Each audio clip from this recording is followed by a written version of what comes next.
백담에서 만난 부처님 전을 이렇게 국립 태권도 박물관에서 개최해줘서 대단히 감사하게 생각합니다. 특히 4월 초파일을 기점으로 해서 이런 전시를 해서 이 주변에 있는 많은 불자들이 관심 갖게 해준 것에 대해서 다시 한번 감사를 드립니다. 이 특별전의 내용은 고려 불화와 만해 한용운의 유묵과 자료전이 되겠습니다. 만해 한용운의 그 자료 중에서는 가장 대표적인 그의 저술 활동을 살펴볼 수 있는 불교 대전, 또 조선불교 유신론, 님의 침묵, 시편담주의 경어집, 이런 원전 자료들을 저번에 다 전시를 해놨습니다.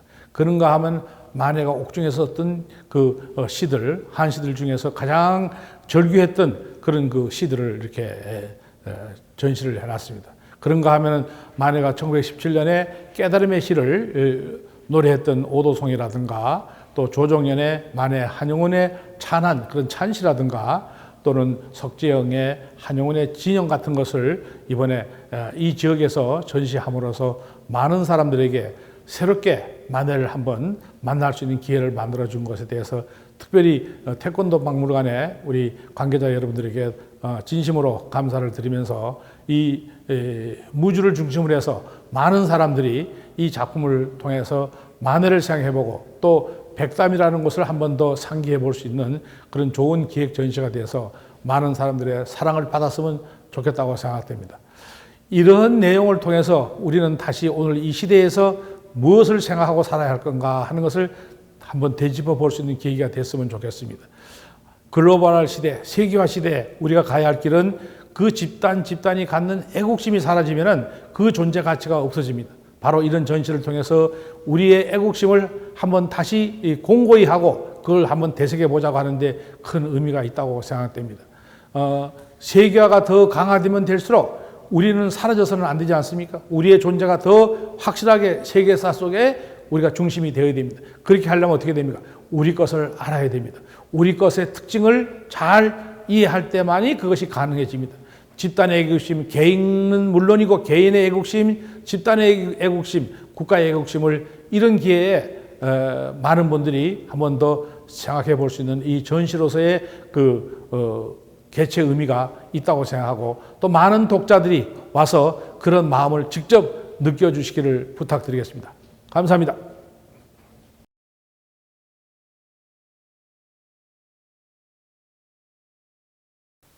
백담에서 만난 부처님이라고 하는 이 특별 전시가 국립태권도박물관에서 지금 열리고 있는데요. 아마 그 부처님 오신 날을 아마 기점으로 해서 이런 전시가 열리는 것 같아요. 백담 하면 우리가 떠올릴 수 있는 것이 만해 한용운 선사죠. 그래서 아마 만해 관련 자료를 여기다 전시하게 되었는데 구체적인 설명은 나중에 하나하나 다시 하기로 하고 우선 크게 생각해 보면은 불교적인 그의 정신을 응결시켜서 조술로 나타낸 조선불교 유신론, 불교대전, 시편담주에 이런 당대의 서적이 있는가 하면은 또 불멸의 고전인 님의 침묵이 있고요. 만해의 진영이라든가 오도송이라든가 긍경 님의 침묵이라든가 또 옥중에서 쓰신 그 한시라든가 또 매화를 사랑했던 만해의 품성을 이해할 수 있는 만해의 매화를 찬한 그런 그림이라든가 이런 것을 통해서 만해 정신을 간접적으로나마 우리가 살펴볼 수 있을 것 같아요. 만해는 1879년에 태어나서 동학농민혁명, 청일전쟁, 노일전쟁을 거치면서 역사의 격동기 속에서 근근 살자다 생명이가 무엇이 남을까 아주 고민을 많이 했어요. 부귀인가 영화인가 하는 끝없는 번뇌 속에서 계시다가 이름난 도사를 찾아서 떠난 것이 그 백담사까지 가게 된 동기가 된 거예요. 그래서 백담사에서 김연곡이라고 하는 그 스승을 만나게 되고 그 스승의 따뜻한 그런 배려에 의해서 만해는 거기서 여러 가지 이제 유생으로서 있었던 만해가 이제 불자로서의 그 모습으로 변해가는 그 모습을 우리는 백담에서 여러 가지 사항을 찾아볼 수 있을 것 같아요. 백담사가 이제 출가 사찰인데 거기서 한 30리 그 수림동 계곡을 따라서 올라가면은 오세암이라는 절이 암자가 있어요. 그 오세암은 바로 내설악에 설악이 이제 여러 곳으로 나눠져 있어 북설악도 있고 그 울산 바위를 중심으로 하는 그 고성 쪽에 있는 북설악, 양양을 중심으로 하는 그 또 그 남설악, 그다음에 속초를 중심으로 하는 외설악, 그다음에 인제를 중심으로 하는 내설악이 있는데 그 내설악의 한 가운데 그 아주 연화꽃이 피어났는데 그 안에 꽃수술 자리처럼 되어 있는 그 곳이 바로 오세암이 있는 곳이에요. 만해는 거기서 1915년부터 거기에서 주로 있으면서 여러 가지 오도송이라든가 또는 불교 대전이라든가 시편담 주회 이런 책들을 조술 활동을 거기서 많이 해낸 곳이기도 합니다. 예, 만해 한용우는 1917년 12월 3일 밤 오세암에서 좌선 중에 바람이 몹시 불면서 문풍지가 요란하게 흔들리면서 위에 얹어놨던 물건이 뚝 떨어지는 소리를 듣고 아주 그 견성오도를 하시게 됐어요. 그 견성오도의 내용은 뜻을 세운 대장부가 가는 곳이 다 고향이지만은 오랜 나그네 생활 속에서 고향 땅 생각납니다 하는 그런 그 구절이에요. 남하도초 시고향 기인장제 객수중, 그 다음에 일성갈파 삼천개 설리도와 편편비했어요. 일성갈파 삼천개라고 하는 말은 한번 소리를 크게 질러서 이 삼천대천 세계를 다 울리고 나니까 눈보라치는 엄동에 나는 내가 가야 할 길이 어떤 길인가 하는 것을 저 엄동에서 도리학꽃이 피어나는 그 도리로서 나는 보았다 하는 내용인데, 그때의 시대적인 상황과 또 역사의식, 일제 식민지 시대를 살아오면서 역사의식과 시대의 정신을 아울러서 우리에게 새로운 메시지를 던졌다고 볼 수가 있어요. 보통 고승들의 오도송이라고 하는 것은 그 선의 오묘한 이치를 담아놔서 우리가 해득하기가 좀 어려워요. 공안이라고 하는 것이 원래 그렇죠. 그렇지만은 만의 것은 바로 시대와 역사 속에서 우리가 무엇을 고뇌해야 할 것인가 하는 것을 읊어놓은 그런 그 시예요. 그 뜻을 세워서 가는 장보에게는 어딘가가 다 고향이지만은 오랜 나그네 생활을 하다 보니까 고향 땅 생각납니다 하는 이 고향은 당신이 태어난 충청남도 홍성군 결서면 성곡리 491번지의 그 고향 땅이 아니고 잃어버린 조국과 민족을 말하는 거예요. 그래서 그 잃어버린 조국과 민족을 다시 떼어올리면서 큰 소리로 이 세상을 한번 울리고 나니까 어디로 가야 할까 하는 것을 발견했는데, 발견하고 보니까 엄동이야. 눈보라가 막 몰아치는 엄동에, 그게 바로 일제 식민지 시대를 상징하는 거예요. 그 엄동설하는 속에서 나는 도리학꽃을 봤노라 하는 그 시를 남겼는데, 역사의식과 시대의식을 뚜렷하게 우리에게 각인시켜주는 그런 아주 깊고 그 시대를 잘 설명해주는 그런 오도성을 남겼다고 볼 수가 있어요. 그 만해는 이제 불교의 교학적인 측면에서는 불교 대전이라고 하는 그 방대한 조서를 남겼고요. 그 다음에 이제 선의 이치를 담아놓는 아주 그 선문에 관한 10단계의 그 이치를 담아놓는 시편담 주회를 1925년에 그것을 오세암에서 남기게 돼요. 바로 교와 선을 아울러서 만해는 대표적인 조술로서 불교대전과 시편담 주회를 남겼어요. 그런가 하면은 그것을 전체적으로 다 묶어서 우리말로 만드는 최초의 깨달음의 시집이 뭐냐, 그게 바로 님의 침묵이에요. 1926년에 25년에 탈고돼서 26년에 서울 해동사관에서 발행된 이 님의 침묵 시집은 전부 90편으로 되어 있는데 한 편이 한용운이 그 불교를 역사화하고 불교를 사회화하고 불교를 대중화하는데 꼭 들려줘야 할 그런 주옥 같은 그 이야기를 그 한 편 한 편에 실어서 표현해 놨어요. 형식은 시지만은 그 내용은 만해의 깊은 철학적 의미를 담아냈다. 그래서 세상 사람들은 님이 뭐냐고 다들 관심이 있어요. 근데요, 님이 뭐냐 하는 그것보다는 더 근원적인 대답은 그 뒤에 나오는 침묵이 무슨 말인가 하는 데 관심을 가져야 돼요. 그러니까 님을 해석해서는 님이 잘 파악이 안 돼요. 우리는 대부분이 님을 파악하려고 드는데 그 정도는 이제 시집이죠. 그것은 그렇게 님이 누구냐고 자꾸 따지고 들면 그 시집이 되는 거예요. 님의 지목은. 그런데 그 뒤에 나온 침묵이 무슨 의미가 하고 따지고 보면은 그 바로 불교의 오도성이요, 철학서요, 종교사라고 하는 것을 알 수가 있어요. 그 침묵의 프리즘을 통과하고 나온 단어가 님이라는 말이에요. 그러니까 침묵이라고 하는 그 의미를 우리가 잘 새겨야 돼요. 그것이 불가에서 말하는 적정과 성성의 세계고 바로 정멸의 세계를 말하는 거예요. 이 우주의 근원으로 돌아가면은 모든 것이 적정의 세계였고 열반의 세계였다 하는 것을 말하는 거예요. 굉장히 어려운 얘기인데 그것을 님이라고 하는 아주 쉬운 말로 다시 이렇게 우리들의 언어로 표현해 놓은 것이 님의 지묵이라는 그 시집이에요. 그래서 100년이 되어 가지만은 100년 전에 쓴 현대시가 오늘에 읽히지 않아요. 그런데 만해시는 영원히 읽히고 있어요. 왜 그랬을까요?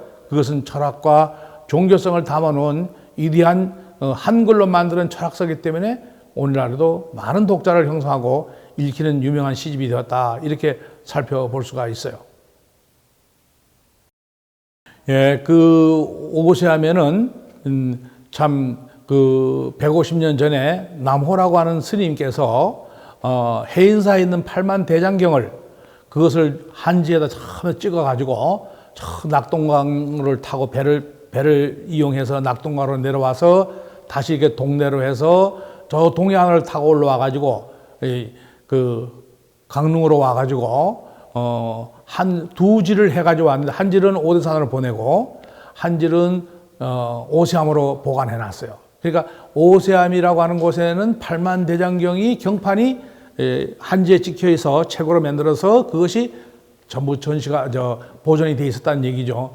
만에는 그것을 보고 깜짝 놀랐어요. 불교라고 하는 것을 막연하게 인식했던 한용우는 경률론 팔만대장경이 이렇게 체계적으로 이렇게 방대한 저술이 있다는 것, 그것을 알게 됐고 그것을 아주 몇 년에 걸쳐서 다 독파해냈어요.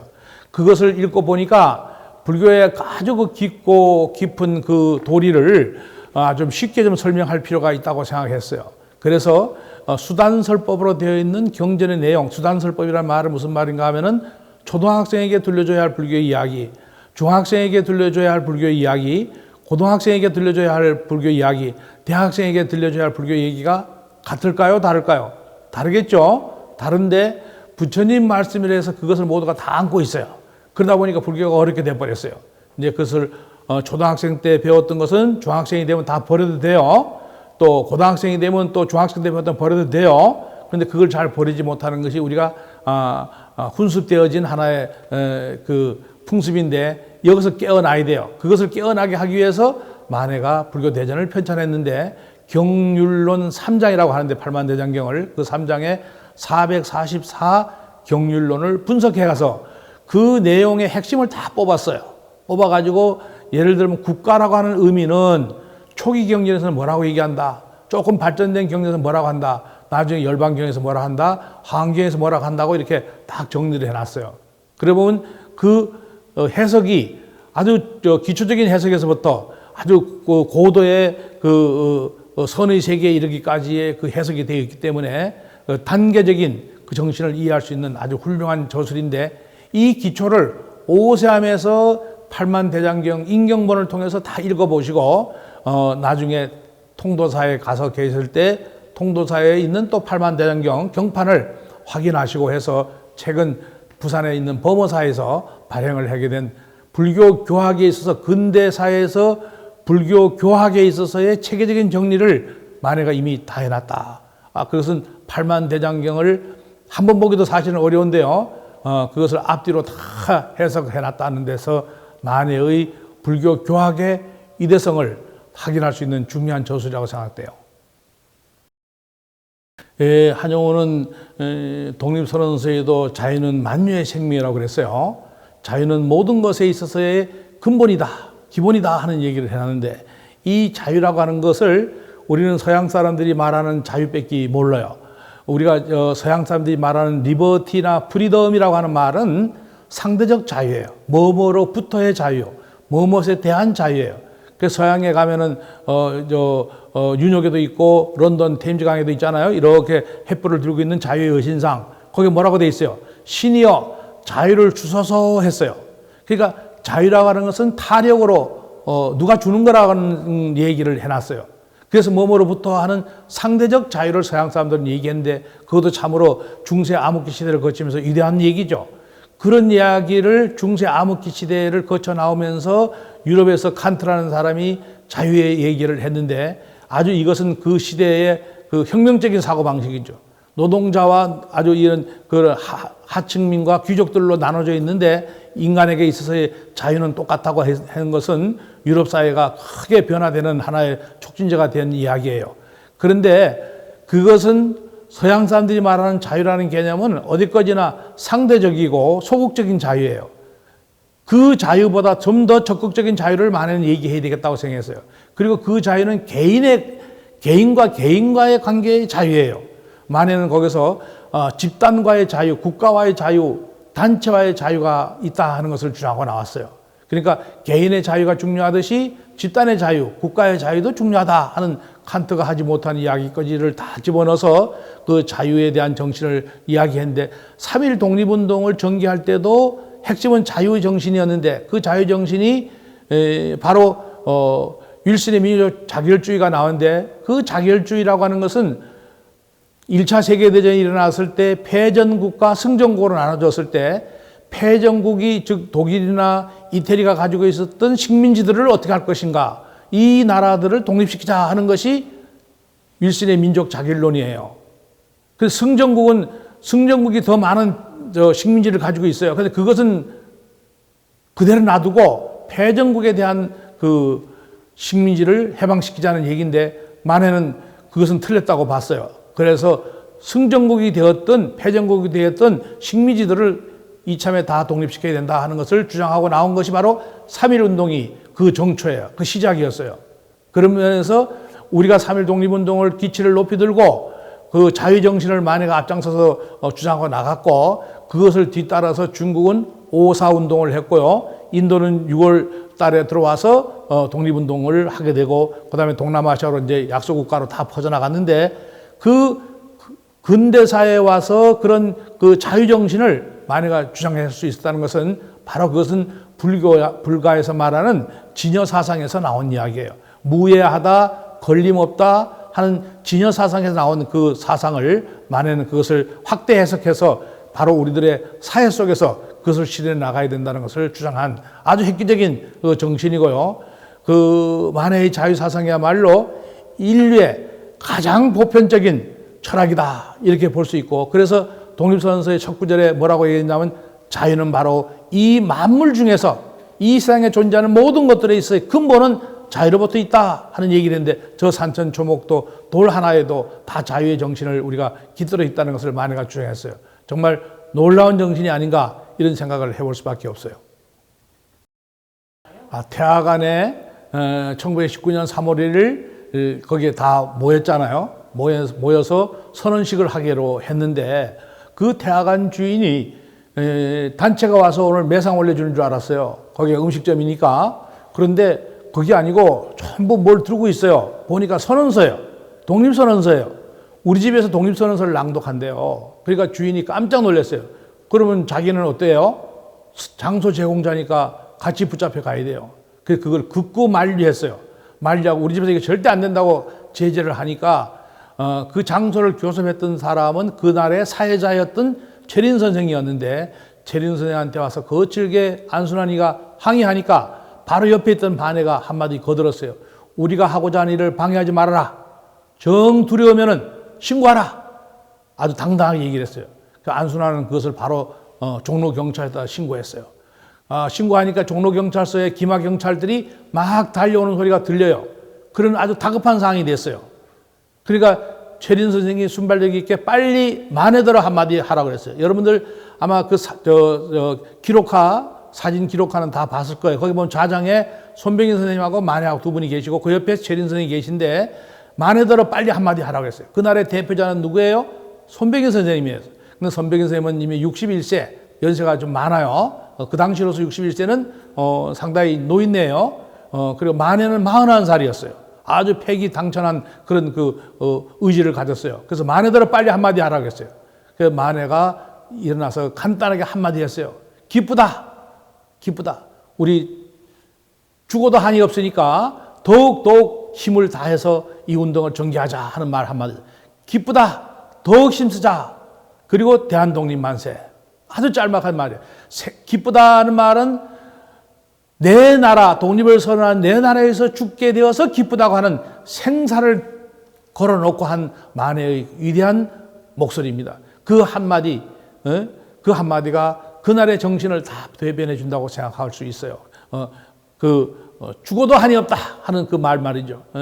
그 만해의 그 짧은 한마디가 그들의 의지와 결단을 읽어볼 수 있는 중요한 메시지라고 생각돼요. 옥중에서 재판이 진행되는데요. 만해는 묵비권을 행사했어요. 처음부터 묵비권을 행사하니까 재판이 이제 진행되잖아요. 진행되는데 4차 공판이 열릴 때도 3차 공판까지 만해가 묵비권을 행사했고 4차 공판에 왔는데 또 만해는 묵비권을 행사하니까 아주 총독부에서 질책을 많이 했어요. 왜 피고는 말이 없는가 하고 다독쳤어요. 다독치니까 한용운이 그때서 비로소 이제 입을 열었어요. 뭐라고 말했냐면 조선 사람이 조선을 위하여 독립운동하는 것은 100번 마땅한 노릇인데 일본인 너희들이 무슨 재판이냐? 이 재판을 바꿔놓고 생각해보자. 역지사지로 생각해보자. 조선 사람이 일본인 너희들을 재판한다면 너희들은 그 재판에 응할 수 있겠는가? 나는 이 재판이 성립될 수 없는 것이라고 생각한다. 더 자세한 내용, 구체적인 내용을 알고 싶거들랑 나에게 종이와 펜을 달라. 내가 그것을 전부 기록으로 써서 남기겠다 그랬어요. 그래서 만해에게 옥중에 종이와 펜이 전달됐는데요. 만해는 그것을 받아들고 즉석에서 당신이 생각했던 조선의 독립에 대해서 그 이유와 그 근거와 그것을 모든 것을 동원해서 정연하게 한 80매 정도의 원고의 분량인데 그걸 써내려갔어요. 아주 명문이에요. 자유는 만유의 생명이요 평안한 인생의 행복이라.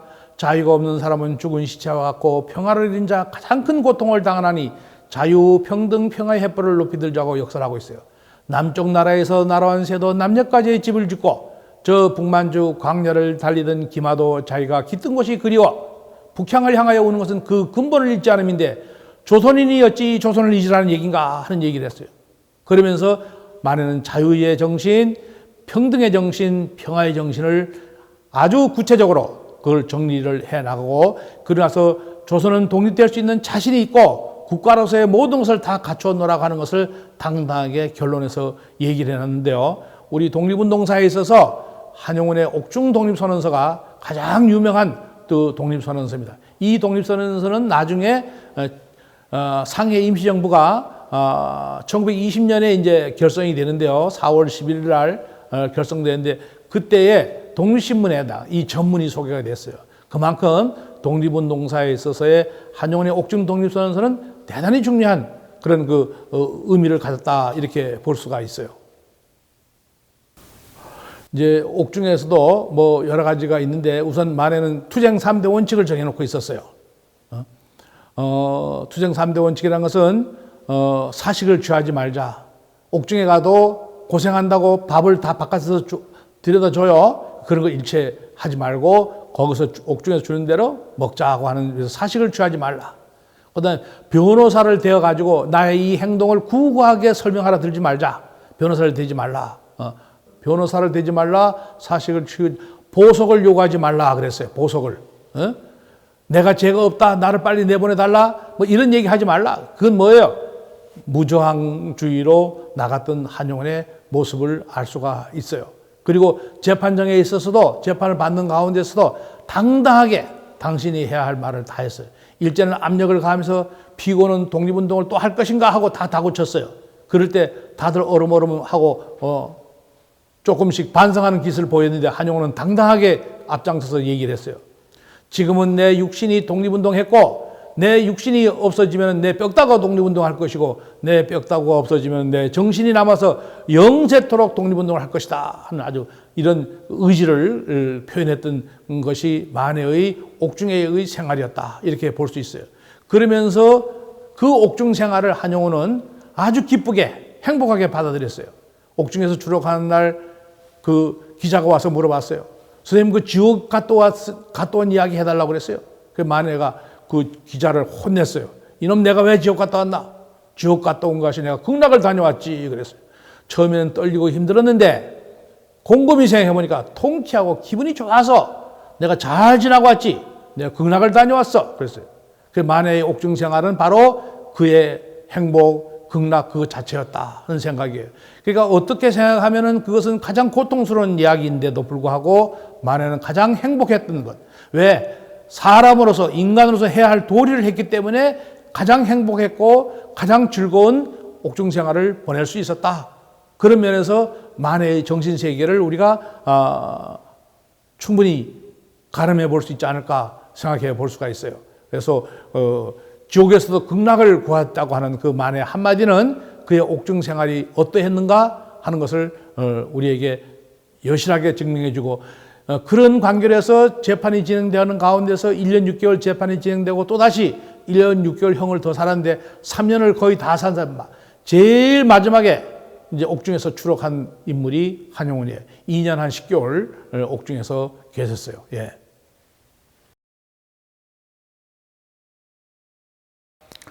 여기 보이는 만해 한용운 대선사 진영이라고 돼 있어요. 이 작품은 한 30년 전에 그 불교 미술 연구소에 있는 그 석재영이라고 하는 스님께서 진영을 이렇게 조성을 하게 됐어요.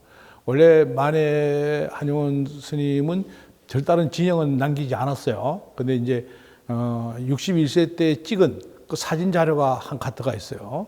그게 이제 보편적으로 많이 쓰이는데 만해 한용운은 고승이었고 대선사였기 때문에 진영이 필요해서 지금부터 한 31년 전에 이것을 만들자 해서 이 진영을 전문으로 하는 그 불교 미술 연구소에 있는 석재영 스님한테 부탁을 해서 진영을 이렇게 했어요. 지금 가사의 모습이 좀 붉죠. 옛날 일제시대는 저런 가사를 수했어요. 그래서 그 시대의 가사의 그것을 원형을 살려서 진영을 만들어 봤어요. 그리고 또 한용운 하면 가장 대표적인 게 님의 침묵이라는 시가 대표적인 거기 때문에 그 뒤에다가는 배경에 님의 침묵을 놓는 우리 한용운 스님의 유일한 그 진영이라고 볼 수가 있겠어요. 그 다음에 이 앞에 있는 것은 이제 회갑날에 즉흥으로 쓴 한시예요. 이 시가 하도 유명하고 또 좋아서 여러 번을 써달라고 해서 다양하게 있어요. 근데 이 시는 내용이 뭐냐면 61년이 이제 지나가고 나서 만해가 인생을 다시 회고하면서 쓴 시예요. 회갑날에 썼으니까요. 총총히 지나간 61년 이것이 인간의 짧은 동안 변천이어라. 세월은 비록 많이 변해서 백발이 되었지만은 내가 부자 되는 거, 잘 살고 못 사는 거, 병이 들고 안 들고 하는 것, 이런 것을 이미 나는 다 떠났노라 하는 아주 세속을 초탈해 간 한용운의 모습을 담아 놨어요. 그리고 마지막엔 물같이 흐르는 여생을 그대여 묻지 마라. 숲속의 매미소리 석양을 맞았노라 하는 시로 이렇게 마무리를 지어놨어요. 아주 참 인생의 유장한 모습을 마무리로서 이렇게 숲속의 매미소리 석양을 맞았노라고 했는데 이 매미라는 놈은 8년 동안 군배로 살죠, 그렇죠? 그리고 나서 한철 살고 이제 생을 마치죠, 그렇죠? 그러니까 만에도 석양을 만난 매미소리와 같은 인생을 회고한 당신의 철학을 담아놓은 이야기예요. 이게 참 세월이 아무리 가도 나라 사랑하는 그 마음만은 변하지 않았네 하는 그 뜻을 잘 새겨볼 필요가 있고요. 그리고 부자 되고 안 되고 돈 벌고 안 벌고 병이 들고 안 들고 하는 그런 것마저도 다 뛰어넘었다 하는 만해의 그때의 당신의 심사를 잘 표현해놓은 회갑날에 쓰신 한시다 이렇게 보면 되겠어요. 저기 만해 한용이란 저 시는요, 만해 한용운 스님을 존경하고 또 평생에 스승으로 모셨던 철운 스님, 조정현 선생님입니다. 그분이 쓰신 만해 한용운이라는 시가 되는데, 만해 한용운을 평소에 늘 존경했고, 늘 사숙을 했기 때문에 이런 그 시를 남기지 않았는가 생각됩니다. 이 조정현은 그 의상대 해조지라는 시로 유명하죠. 그래서 그 중학교 2학년 교과서에 그 실려 있는 우리나라 그 시조 문인으로서는 아주 올로죠. 그런 조정현 선생님의 그 만해 한용이라는 시입니다. 제가 이 전문을 그대로 한번 소개를 하겠어요. 만해는 중이냐? 중이 아니다. 만해는 시인이냐? 시인도 아니다. 만해는 한국 사람이다. 뚜렷한 배달민족이다. 만해는 독립지사다. 항일투사다. 강철 같은 의지로 불똥이 같은 정열로 대쪽 같은 절조로 고고한 자세로 서리빨 같은 기상으로 제일가까지 몸뚱이로 부딪혔다. 마지막 숨 거둘 때까지 굳세게 결투했다. 꿋꿋하게 걸어갈 때 성령을 밝기도 했다. 보리수의 그늘에서 바라보면 중으로도 선사로도 보였다. 예술의 사늘에서 돌아보면 시인으로 나타나고 소설가로 등장했다. 만해는 어디까지나 끝까지 독립사했다. 항일투사했다. 만해의 진면목은 생사를 뛰어넘은 사람이다. 뜨거운 배달의 어리다. 만해는 중이다. 그러나 중이 되려 중이 된 건 아니다. 항일을 투쟁하기 위해서다. 만해는 시인이다. 하지만 시인이 부러워 시인이 된 건 아니다. 님을 뜨겁게 절규했기 때문이다. 만해는 웅변가다. 그저 말을 뽐낸 건 아니고 심장에서 끌어오는 것을 피로 배웠을 뿐이다. 어쩌면 그럴까? 그렇게 될까? 한 점 뜨거운 생각이 있기 때문이다. 도사렸기 때문이다. 아주 해석을 더 첨부할 필요 없죠. 그대로 제가 낭송해 드렸는데 한용운의 애국심을 잘 표현한 그런 그 시라고 생각되고요. 이 시가 탄생되는 배경에는 선생님을 제가 여러 차례 이렇게 식사에 모시면서 간곡하게 부탁을 해서 한 3년 걸려서 이 시가 어느 날 이렇게 우리 앞에 이렇게 나타났어요. 만해의 애국심을 가장 적절하게 잘 표현했다고 생각되고요. 이후에 이제 만해를 노래한 시들이 지금 한 70여 편이 있어요. 그 중에서도 역시 우리 조정현 선생님의 이 한용운이라는 이 시가 가장 대표적인 만해의 애국심을 표현한 시다. 이렇게 볼 수가 있는 시여서 오늘 여기다가 이렇게 전시를 하게 된 겁니다. 오늘 여기에 아주 귀한 거 하나 또 전시가 되는데요. 금경 님의 침묵이에요. 사람들이 글을 배워가지고 어디다 글을 씁니까? 종이에다 글을 쓰잖아요. 근데 이것을 조금 좀 이렇게 오랫동안 이렇게 보존하고 남기고 싶은 그런 중요한 거다 하면은 어디다가 새깁니까? 나무에다 새겨요. 근데 이걸 좀 더 오래 보존하자고 하면 그 다음에 어디다 새깁니까? 돌에다 새깁니다. 석경이 있죠, 석경이. 그런데 이걸 좀 아주 더 영원히 오래오래 이걸 새기자 하고 하면 어디다가 합니까? 금판에다가 새기는 거죠. 우리가 다보탑이라든가 석가탑이라든가 익산의 미륵사지 발굴조사 했을 때 그 석함에서 나온 것이 뭡니까? 바로 금경이 나왔어요. 거기다가 금판에다가 그 조성기를 전부 적어 놔는 거예요. 금경을 만드는 그 전통이 사라졌는데 한 2년 전에 보니까 우리 불교 미술 전람회에서 보니까 금경을 만드는 분이 있더라고요. 그래서 그분을 찾아가서 여러 가지를 조사를 해보고 보니까 아주 전통적인 기법을 살려서 잘하고 있더라고요. 그래서 작년에 님의 침묵을 금경으로 만들어가지고 지난 3월 1일 날 남한산성 만해 기념관에서 처음으로 공개했던 것이 오늘 여기 와서 있습니다. 금판으로 새겨놨던 그 이유는 뭐냐면 저 글 한자 한자가 금덩어리보다 더 중요한 의미를 가졌기 때문에 그렇게 해놓은 거예요. 금판으로 새겨놓으니까 사람들이 내용의 뭔가 하고 또 이렇게 쳐다보더라고요.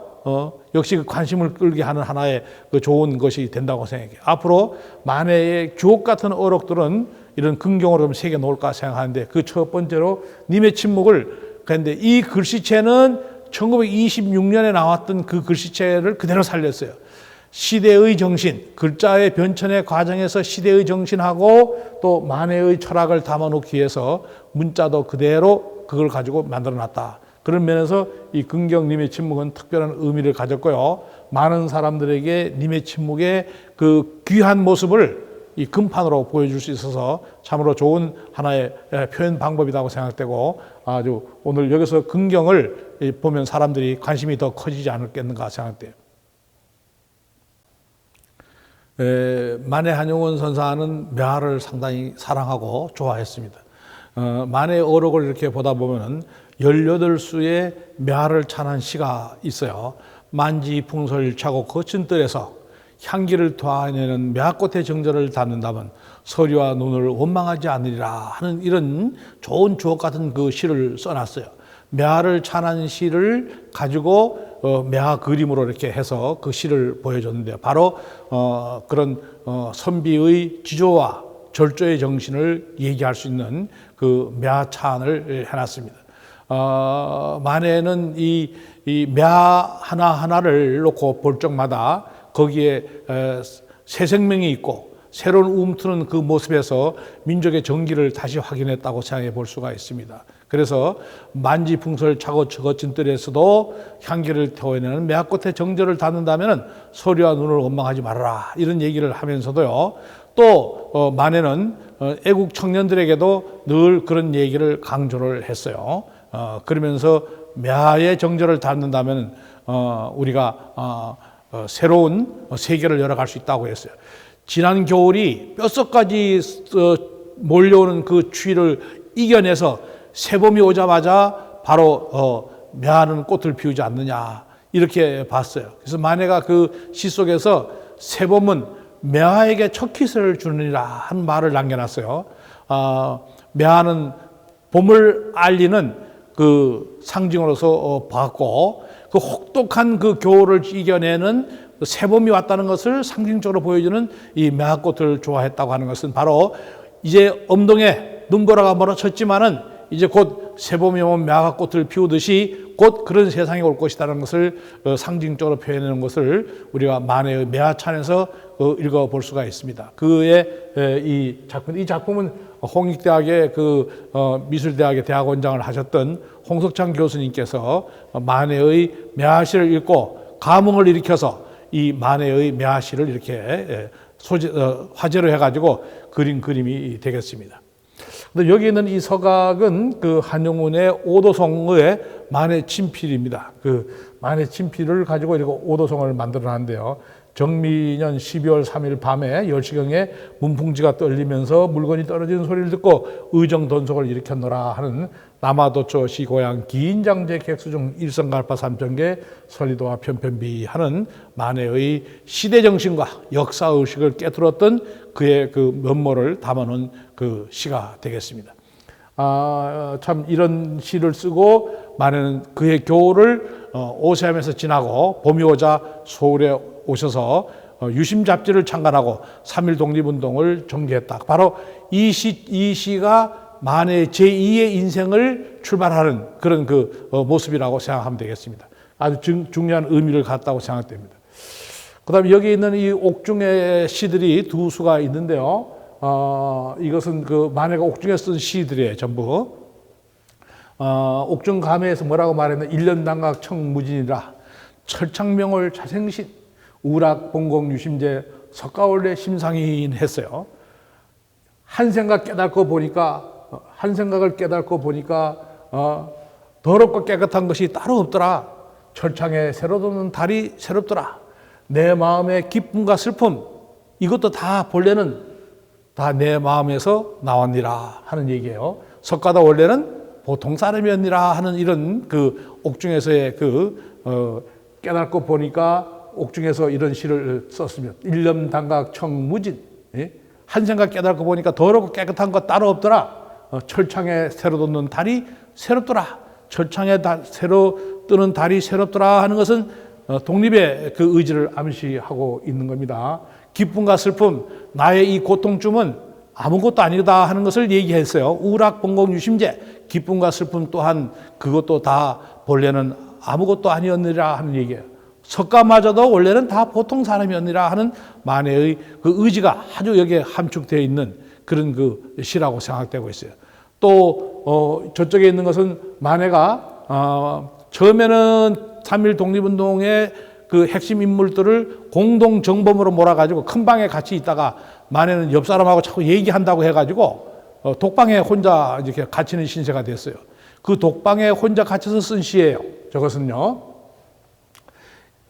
농산의 앵무새는 말을 잘 또 하건만 그 새만도 못한 이 몸이 부끄러워라. 옆 사람하고 얘기했다고 간수가 와서 나를 갖다가 독방에 넣었으니까 그렇게 쓴 거예요. 농산의 앵무새는 말을 잘 또 하지만 그 새만도 못하게 된 이 몸이 부끄러워라. 농산은 가상의 산이죠. 그 앵무새가 산다는 산이에요. 앵무새는 사람처럼 말을 하잖아요. 그 앵무새만도 못하게 된 이 몸이 얼마나 부끄러운가 하는 얘기를 하는 거예요.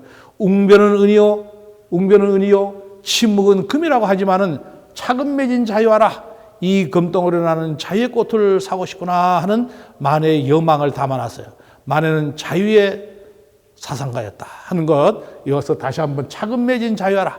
이 금덩어리 몽땅 다 바쳐서 나는 자유의 꽃을 사고 싶구나 하는 만해의 자유의 의지를 옥중에서 다시 한번 상기시키는 좋은 시라고 생각합니다. 농산의 앵무새는 말을 잘 또 하건만 그 새만도 못하게 된 이 몸이 부끄러워라. 웅변은 은이요 침묵은 금이라고 하지만은 이 금덩어리로 나는 자유의 꽃을 사고 싶구나 하는 만해의 옥중에서의 자유의지를 반영한 그런 좋은 시라고 생각이 듭니다. 예, 여기 있는 이 자료는 경어집이라고 하는 그 문집이에요. 이 경어집은 경어선사의 생애와 작품을 적어놓은 그 문집인데요. 이 책은 그 경어스님의 우리 한국의 그 선불교가 정말 법등이 꺼져갈 때에 다시 혜성같이 나타나서 구한말에 그 선종을 크게 부흥을 시켰던 경어선사의 어록이 되겠는데, 이 경어선사의 어록을 경어의 제자 만공스님께서 원고를 정리해 가지고 만해한테 가져와서 이것을 책으로 엮어달라고 해서 만해가 다시 수정 보완을 해서 한 3년이 더 걸려서 1942년에 경어집이 나왔어요. 이 경어선사의 그 밝은 선지가 이 책을 통해서 우리한테 비로소 소개가 되어서 아주 귀중한 자료가 되겠습니다. 덕숭 문중과 마곡사 문중을 대표할 수 있는 그 경어 큰 어른의 문집이 되겠습니다. 정말 보면은 아주 이 책을 만들어내는 그 각고의 과정이 그 앞에 자세히 설명되어 있는 경어선사의 그 문집이라고 생각하면 되겠습니다. 여기 있는 책은 님의 침묵의 원전 시집인 초간본이에요. 1926년 서울 해동서관에서 나온 첫 번째 시집이에요. 이때는 한글에 맞춤법 띄어쓰기 표기법이 없던 시대예요. 방언 사투리를 그대로 썼어요. 띄어쓰기도 없어요. 그런데 만해는 이 책을 보면 띄어쓰기도 해놨어요. 그건 어떤 원칙에 의해서 했는가? 우리나라의 옛날 이 가사문학의 흐름을 가지고 했어요. 만해는 시가 되려고 하면 수의 장단이 맞아야 된다고 했어요. 수의하는 철학이 있어야 된다. 장단이 맞아야 된다. 높고 낮고 길고 짧고 하는 것이 그 운율이 맞아야 된다고 얘기해 놨어요. 그 고조 장단과 수의 정신을 담아놓은 책이에요. 그래서 이 책은 굉장히 문학사적인 측면에서 뿐만이 아니라 우리 근대의 고어라든가 지방어라든가 이런 것들을 살펴볼 수 있는 중요한 자료가 되는 아주 귀한 책입니다. 아마 이 책은 님의 침묵 지금 한 5본 정도가 있어요. 개인들이 수상하고 있는데요. 아마 이 근대 문화유산으로서도 아주 중요한 그 문화적 자산이 되는 책이 님의 침묵이다, 이렇게 볼 수 있고요. 이건 일제시대에 이제 금서가 되어서 사라졌다가 해방이 되자마자 1950년에 이 한성도서 주식회사에서 요 님의 침묵을 다시 발간해 냅니다. 요때는 이제 한글 맞춤법이 생겨가지고 한글 맞춤법으로 변환을 시켜서 만들어낸 책이에요. 그런데 그렇게 하다 보니까 방언과 사투리 이런 것들을 정확하게 해독하지 못해가지고 내용에 있어서의 조금 문제가 있었어요. 근데 하여튼 50년대, 60년대 해방 공간에서 제일 많이 읽혔던 책이 이 한성도서 주식회사본 님의 침묵 한글본이 되겠어요. 근데 그런 문제들을 많은 문제들을 시정해야 되겠다고 생각해서 1980년대에 와서 처음으로 정본 님의 침묵이 만들어집니다. 정본이라고 하는 것은 원음을 그대로 살리면서 표기법은 현대화시킨 그런 것이 되겠어요. 우리나라의 얼마 되지 않은 근대 문학의 역사가 그렇게 오래되지 않은 가운데서도 정본 텍스트를 가졌다고 하는 것은 만해가 처음이었어요. 그래서 정본 님의 침묵이 만들어지고 난 이후에 이 작업을 보고 나서 소월시 정본이라든가 이런 것이 따라 나오기 시작해서 지금은 원전 비평을 해야 된다. 우리가 이런 시들을 요즘에 책에 나오는 시집을 가지고 비평을 하면 내용이 오류가 날 수가 있어요. 그래서 원전을 가지고 하나하나 따져가면서 원전 비평을 해야 되겠다 하는 것을 예시해 준 그런 정본 텍스트 님의 침묵과 완전히 한글 맞춤법으로 맞춰진 한성도도 주식회사본, 또 처음 출연한 이 해동서가 한번, 이렇게 해서 이 세 가지 판본을 대표적인 유물로 소개했는데, 님의 침묵은 지금 현재 판본의 수에 있어서 200종류가 넘어가요.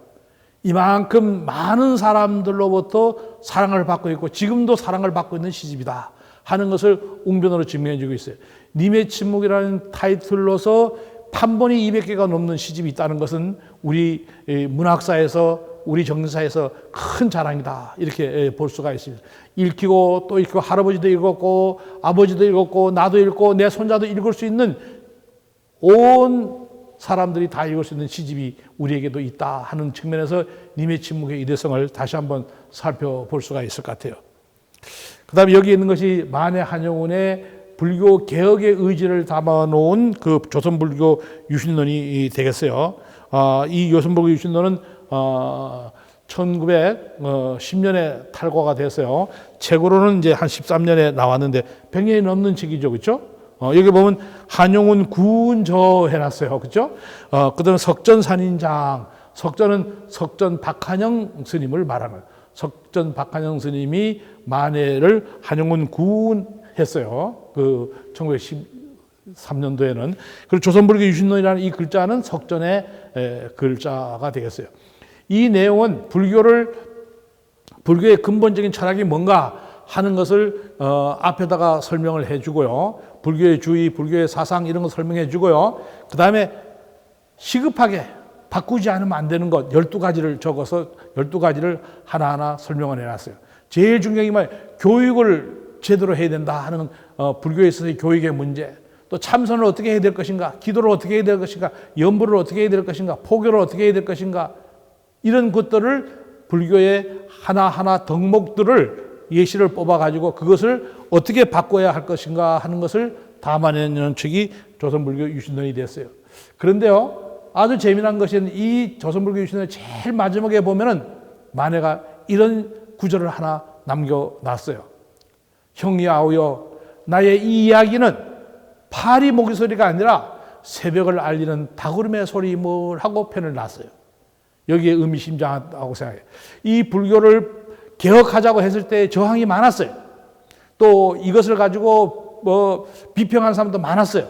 많은 그걸 다 예견하고 있었던 거예요. 형이 아우여, 내 이 이야기는 파리 모기 소리가 아니라 새벽을 알리는 닭울음의 소리임을 알아야 되겠다고 하는 것을 만해가 강조했어요. 아직도 잠자고 있는 불교였다면 이 책을 다시 한번 우리가 펼쳐봐야 되겠다고 생각돼요. 한용운의 불교의 개혁의 정신과 혁신의 정신이 담겨 있는 그런 그 책이 되겠고요. 이 책은 이제 불교 대전이야. 불교 대전은 경률론 3장의 444 경전에서 주옥 같은 그 내용들을 뽑아가지고 그것을 단계적으로 이렇게 연결을 해놨다.